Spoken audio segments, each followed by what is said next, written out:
राजमाता को जब पता चला कि आम्रपाली ने आने से मना कर दिया है तो उन्हें इस बात से ज्यादा फर्क नहीं पड़ रहा था, क्योंकि वो चाहती थी कि आम्रपाली आने से मना कर दे और राजमाता सम्राट को बता सकें कि उनके सैनिक भेजने के बावजूद भी आम्रपाली जानबूझकर नहीं आई। लेकिन तभी सेना नायक त्रिलोक सिंह ने उन्हें आकर बताया कि उन्हें जिस बात का डर था वही हुआ, जिसे सुनकर राजमाता और मुख्यमंत्री दोनों ही गंभीर हो गए थे। मुख्यमंत्री वसुदेव ने संदेह भरे स्वर में पूछा, तुम्हारे कहने का मतलब बीमारी से तो नहीं? सेना नायक त्रिलोक सिंह ने हाँ में सिर हिलाया और राजमाता की तरफ देखकर कहा, पास के गांव से आज सुबह ही एक सैनिक लौट कर आया था, वो इस बीमारी की चपेट में है। तो राजमाता ने पूछा, इस वक्त वो है कहाँ?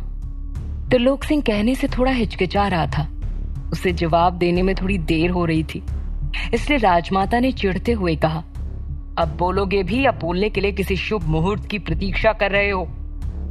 राजमाता के सब्र का बांध फूट रहा था, इसलिए त्रिलोक सिंह ने जवाब दिया, राजमाता वो सैनिक इसी महल में है। ये सुनकर राजमाता और मुख्यमंत्री वसुदेव दोनों की आंखें खुली की खुली रह गईं। मुख्यमंत्री वसुदेव ने तुरंत इधर उधर देखा और रहस्यमयी ढंग से त्रिलोक सिंह से कहा, वो इस वक्त कहां पर है और इस बारे में अभी महल में कितने लोग जानते हैं? त्रिलोक सिंह ने झट से कहा, फिलहाल उसके साथी के अलावा और हम तीन के अलावा इस बारे में कोई नहीं जानता।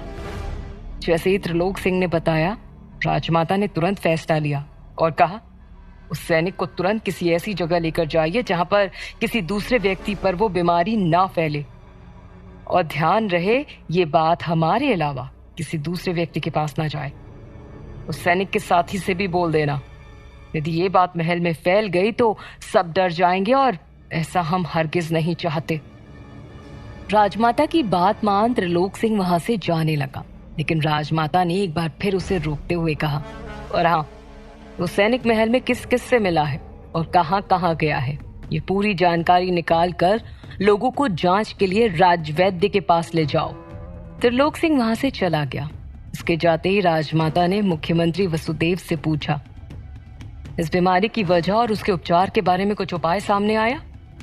तो वसुदेव ने कहा, क्षमा कीजिए राजमाता, लेकिन सुनने में मिला है कि देवी आम्रपाली के बताए हुए उपाय उस कबीले में कारगर साबित हो रहे हैं, इसलिए अब हर कोई वही उपाय अपना रहा है। ये सुनकर राजमाता भड़क गई। उन्होंने कहा, आम्रपाली क्या करती है हमें इससे मतलब नहीं होना चाहिए, बल्कि हम क्या कर रहे हैं हमें ये देखना है, और जहां तक हमें समझ आ रहा है कि हम कुछ भी नहीं कर रहे हैं। मुख्यमंत्री वसुदेव, आपके पास आज की रात तक का वक्त है, हमें इस बीमारी का तोड़ किसी भी परिस्थिति में चाहिए, समझ गए आप? अपनी बात कड़े स्वर में कहकर राजमाता वहां से चली गई और फिर उनके पीछे से मुख्यमंत्री वसुदेव भी निकल गए। राजमाता सम्राट का हालचाल लेने उनके कक्ष की तरफ बढ़ रही थी, लेकिन वो अनजान थी कि जिस बात को वो महल में फैलाने से रोकना चाहती हैं, वो पहले ही आधे महल को पता चल चुकी है। उस सैनिक ने घबराकर बाकी सैनिकों से भी बोल दिया था, और वो बात सेनानायक त्रिलोक सिंह के उस सैनिक तक पहुंचने से पहले ही कई सारे लोगों तक फैल गई थी। दास दासियां अब घबरा गए थे और इसलिए आधे से ज्यादा दास दासियां महल छोड़कर जाने लगे थे। राजमाता सम्राट के पास उनके कक्ष में पहुंची तो उस वक्त राजवैद्य उनके पैर की मरहम पट्टी कर रहे थे। सम्राट अपने बिस्तर पर ही लेटे हुए थे। राजमाता को देखकर सम्राट तुरंत उठने लगे। अरे नहीं पुत्र, आप आराम कीजिए, आपको उठने की आवश्यकता नहीं है। ये बोलकर राजमाता ने सम्राट को उठने नहीं दिया, बल्कि राजवैद्य से कहा, सम्राट का स्वास्थ्य कैसा है अभी? तो राजवैद्य ने कहा, राजमाता, सम्राट अभी ठीक है, लेकिन उन्हें अभी भी 2 दिन तक बिल्कुल ही नहीं चलना है। इतना कहकर राजवैद्य वहां से चले गए। राजमाता भी इस बात से संतुष्ट थी कि सम्राट अभी बेहतर है। राजवैद्य ने जैसे ही कक्ष से बाहर कदम रखा, सम्राट ने राजमाता से पूछा, आपने कहा था कि आप आम्रपाली को महल बुला लेंगी, क्या वो वापस आ गई और इस बीमारी का कोई उपचार मिला? राजमाता जानती थी कि सम्राट ऐसा सवाल अवश्य पूछेंगे। उन्होंने आम्रपाली के बारे में बता दिया कि उसने आने से इनकार कर दिया है और खुद लोगों की सेवा में लग गई है। ये सुनकर सम्राट को आम्रपाली की अब चिंता होने लगी थी।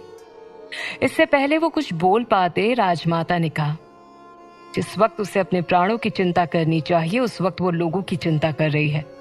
किसी भी राज्य की रानी बनने से पहले उसे ये सीखना होगा कि यदि वो सुरक्षित रहेगी तभी वो लोगों को सुरक्षित रख पाएगी। लेकिन वो कोई राजकुमारी थोड़ी ना है जो उसे पता हो। ये बोलकर राजमाता ने सम्राट को समझाने के लहजे में कहा, पुत्र, एक बार और सोच लो। क्या तुम सच में उससे विवाह करना चाहते हो? यदि उसकी यही स्थिति रही तो एक ना एक दिन वो हम सबको ले डूबेगी। राजमाता की बात सुनकर सम्राट के चेहरे पर कुछ ज्यादा बदलाव नहीं आए, बल्कि उन्होंने एक सकारात्मक भाव के साथ जवाब दिया, हम जानते थे आम्रपाली इतनी आसानी से वापस नहीं आने वाली। सम्राट के चेहरे के भाव देखकर राजमाता दुविधा में आकर कहती हैं, ये क्या कह रहे हो तुम पुत्र? जब तुम सब जानते ही हो तब भी तुम उससे विवाह करना चाहते हो? सम्राट के चेहरे पर अब हल्की सी मुस्कान आ गई। उन्होंने राजमाता से कहा, राजमाता, सिर्फ इसलिए हम उससे विवाह करना चाहते हैं क्योंकि आम्रपाली कपट बुद्धि से नहीं बल्कि निश्चल हृदय से सोचती है। वो खुद को बाद में और लोगों को अपने से पहले रखती है। अन्याय के खिलाफ लड़ने के लिए वो किसी भी हद तक जा सकती है और किसी से भी लड़ सकती है, फिर चाहे वो कोई सम्राट हो या फिर सम्राट की राजमाता। सम्राट के मुख से आम्रपाली के लिए तारीफें सुनकर राजमाता के भाव उदासीन थे। सम्राट कितना भी आम्रपाली के पक्ष में बोल लें, लेकिन राजमाता पर आम्रपाली का कोई भी प्रभाव नहीं पड़ने वाला था। अंत में सम्राट ने कहा, राजमाता, अब मैं आम्रपाली की चिंता सिर्फ इसलिए हो रही है क्योंकि लोगों का ध्यान रखने में वो खुद का ध्यान रखना भूल जाएंगी और हमारे अलावा उन्हें कोई और नहीं समझा सकता। कुछ कुछ हमारी तरह ही हैं वो, एकदम जिद्दी। ये सब राजमाता से और नहीं सुना गया। वो अपनी जगह पर खड़ी हुई और सम्राट की बातों को नजरअंदाज करते हुए उनसे कहती हैं, अब ये तो आम्रपाली की इच्छा है कि उसे क्या करना चाहिए। शायद आपसे विवाह करने की जगह उसने इस बीमारी को चुनना ही सही समझा हो। लेकिन पुत्र, हम आपको एक बात अवश्य कहेंगे कि आम्रपाली से ज्यादा जरूरी हमारे लिए आप हैं और आपका स्वास्थ्य। आप अपना ख्याल रखेंगे तो हमें अच्छा लगेगा। सम्राट ने कहा, राजमाता, आम्रपाली हमारे लिए बहुत ज्यादा महत्वपूर्ण है। खैर, हम आपको ये सब क्यों बता रहे हैं? आप हमें ये बताइए कि क्या प्रजा भी सुरक्षित है? तो राजमाता ने जवाब दिया, हम अपना कार्य कर रहे हैं। जल्द ही इस बीमारी का कोई तोड़ मिल जाएगा और प्रजा को इस बीमारी से मुक्ति भी मिल जाएगी। इतना कहकर राजमाता वहां से जाने लगी, लेकिन सम्राट किसी गहरे चिंतन में थे। उन्होंने राजमाता को रोका और कहा, राजमाता, क्या आपने इस बात की पुष्टि की है कि ये वाकई में छूत की बीमारी है या फिर कुछ और? राजमाता को सम्राट का सवाल समझ नहीं आया। उन्होंने उलझन में पूछा, अब कहना क्या चाहते हैं? तो सम्राट ने कहा, ऐसा भी तो हो सकता है कि किसी ने जानबूझकर बीमारी फैलाने जैसी कुछ नकारात्मक चीज की हो। ये सुनकर राजमाता झट से कहती हैं, बिंबिसार, ये बीमारी है, इसे जबरदस्ती किसी के अंदर नहीं डाला जा सकता। कोई भला ये बीमारी क्यों फैलाएगा? तो सम्राट ने जवाब दिया, राजमाता, कुछ भी हो सकता है। सम्राट की इस बात ने राजमाता के दिमाग में कुछ बातें डाल दी थी। उन्हें आश्वासन देकर राजमाता वहां से चली गई, लेकिन सम्राट के मन में अभी भी एक चिंता बैठी हुई थी। उन्होंने खुद से कहा, प्रजा के लिए राजमाता कोई ना कोई उपाय अवश्य ढूंढ लेंगी, लेकिन आम्रपाली, उन्हें वापस लाने के लिए हमें ही उनके पास जाना होगा। जब तक वो अकेली हैं वो सुरक्षित नहीं है, बिल्कुल भी सुरक्षित नहीं है। देखते ही देखते सम्राट की बेचैनी बढ़ने लगी थी। राजमाता के जाने के बाद उनके आसपास दास दासियां और सैनिकों के अलावा कोई भी नहीं था। वो अपना बिस्तर छोड़कर खड़े होने लगे थे। कुछ दास उन्हें संभालने के लिए उनके पास आए, लेकिन सम्राट ने हाथ दिखाकर उन्हें दूर कर दिया और हिम्मत करके धीरे धीरे अपने पैर को आगे बढ़ाते हुए दरवाजे की तरफ गए। वो द्वार के पास पहुंचे ही थे कि अचानक उनका सिर घूमने लगा। पूरा कक्ष उनकी नजरों के सामने चलता हुआ नजर आ रहा था। देखते ही देखते सम्राट की आंखों के सामने अंधेरा छा गया। वहीं राजमाता सम्राट के कक्ष से निकलते ही सबसे पहले मुख्यमंत्री वसुदेव के पास गईं। उन्होंने उनसे कहा, वसुदेव जी, बिंबिसार की बात कहीं ना कहीं सही है। हो सकता है कि इस बीमारी को जानबूझकर फैलाया गया हो।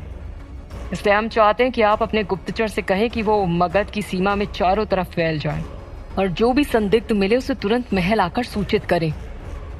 मुख्यमंत्री वसुदेव को भी पहले यही लगा था कि बीमारी कोई जानबूझकर क्यों फैलाएगा, लेकिन राजमाता के आदेश को टालना उन्हें ठीक नहीं लगा। वो वहां से जाने ही वाले थे कि तभी एक बार फिर सेनानायक त्रिलोक सिंह उनके पास गए। उन्होंने राजमाता से कहा, राजमाता बहुत ज्यादा गड़बड़ हो गई है। अब क्या हुआ? राजमाता ने चिंतित स्वर में पूछा। तो त्रिलोक सिंह ने बताया, राजमाता, सैनिक की खबर लगभग आधे से ज्यादा महल में फैल चुकी है और सुनने में पता चला है कि वो सैनिक गांव से लौटने के बाद सर्वप्रथम सम्राट से मिलने गया था। ये क्या कह रहे हो तुम? इससे पहले राजमाता कुछ और सोच पाती। सम्राट के कक्ष में तैनात एक सैनिक राजमाता के पास भागते हुए आया और उसने कहा, राजमाता, सम्राट बेहोश हो गए हैं।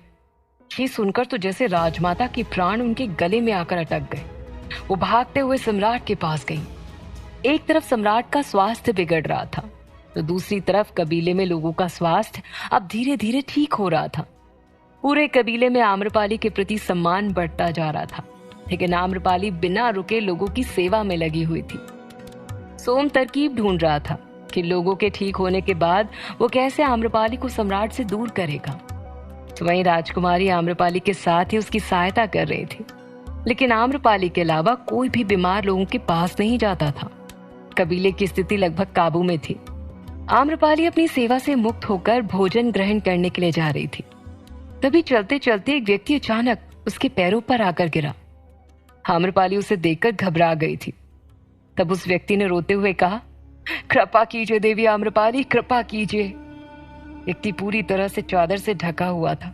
उसकी आंखों में आंसू भरे हुए थे और दोनों हाथ जोड़कर वो आम्रपाली के सामने बैठा हुआ था। उसे रोता हुआ देखकर आम्रपाली भी भावुक हो उठी। उसने कहा, क्या हुआ? आप परेशान क्यों हैं? तो उस व्यक्ति ने अपने आंसू पोंछे और सिसकते हुए कहा, हमारे साथ हमारे गांव चलिए देवी आम्रपाली। वहां हमारे अपने एक के बाद एक दम तोड़ रहे हैं। रात्रि से अब तक 5 लोगों ने दम तोड़ दिया है और अब मौतें नहीं देखी जाती। हमारे साथ चलिए देवी। उस गांव में लोग मर रहे हैं, ये सुनकर आम्रपाली का हृदय बैठने लगा था। तब तक आदिवासी प्रमुख भी उनके पास आ चुके थे और उन्होंने भी उस व्यक्ति की सारी बातें सुन ली थी। आदिवासी प्रमुख ने कहा, ये क्या कह रहे हो? क्या तुमने सही ढंग से हमारे उपाय का पालन नहीं किया था क्या? तो उस व्यक्ति ने कहा, क्षमा कीजिएगा मुखिया जी, हमने आपके सारे उपायों का प्रयोग किया लेकिन फिर भी हम बीमार लोगों को नहीं बचा पा रहे। इससे आगे वो व्यक्ति कुछ और बोल पाता, आम्रपाली ने उसे रोक दिया और फैसला लेते हुए कहा, हम तुम्हारे साथ चलेंगे। शाम होते ही आम्रपाली ने कबीले वालों से विदा ली और सोम और राजकुमारी के साथ उस व्यक्ति के साथ उसके गांव की तरफ बढ़ गई। इधर राजमहल में कुछ देर बाद जब सम्राट की आंखें खुली तो उन्होंने देखा कि कक्ष में सभी उनसे दूर खड़े थे। सबने मुंह पर काले रंग का कपड़ा लपेटा हुआ था। राजमाता भी उनसे 10 कदम की दूरी पर थी। सेनानायक त्रिलोक सिंह और मुख्यमंत्री वसुदेव भी वहीं पर थे, लेकिन दोनों रानियों का कुछ अता पता ही नहीं था। सम्राट कुछ बोलना चाह रहे थे, लेकिन राजमाता ने उन्हें शांत रहने के लिए कहा और खुद कहा, पुत्र, आपको ज्वर है, आपको चक्कर आ गए थे। सम्राट बेसुध स्थिति में थे, लेकिन फिर भी वो आम्रपाली को नहीं भूले थे। उन्होंने जब राजमाता के सामने उसका नाम लिया तो राजमाता ने वहां खड़े सभी लोगों की तरफ एक नजर देखा। फिर सम्राट से कहा, पुत्र, आम्रपाली वापस आ जाएगी, लेकिन तुम ठीक नहीं हो, इसलिए बार बार अपने बिस्तर से उठने की कोशिश मत करो और अपना ध्यान रखो। ये बोलकर उन्होंने राजवैद्य की तरफ उनका ध्यान रखने का इशारा किया और उस कक्ष से बाहर आकर सेनानायक त्रिलोक सिंह और मुख्यमंत्री वसुदेव से कहा, सम्राट को भी छूत की बीमारी हो गई है। कोशिश करो कि ये बात महल में नहीं फैलनी चाहिए, अन्यथा लोगों का विश्वास उठ जाएगा और उन्हें लगेगा कि जब सम्राट इस बीमारी से नहीं बच सके तो वो भी नहीं बच पाएंगे।